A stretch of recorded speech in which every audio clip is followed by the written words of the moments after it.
Bhagavad Gita, Chapter 3, Text 10. Sahayajñāh prajah srishtva prajah srishtva Sahayajñāh prajah srishtva Sahayajñāh prajah srishtva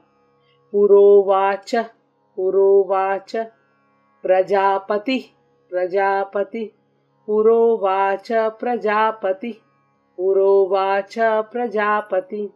Purovacha Prajapati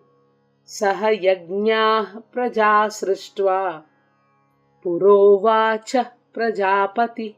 Sahayajñāh prajah srishtva Purovacha Prajapati Sahayajñāh prajah srishtva Purovacha Prajapati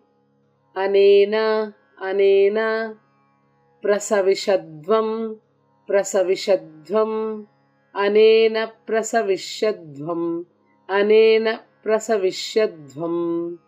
Anena Prasavishadvam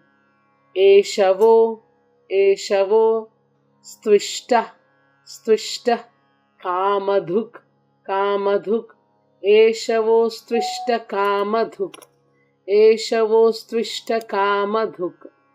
Eshavo Stvishta Kamadhuk Anena Prasavishyadvam Eshavo Stvishta Kamadhuk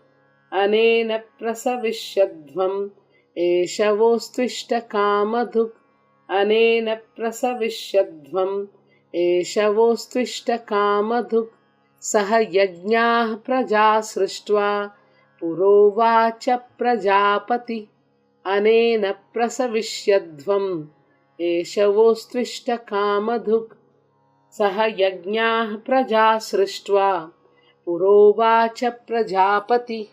Anena Prasavishyadvam Eshavo Stvishta Kamadhuk Sahayajñāh prajah srishtva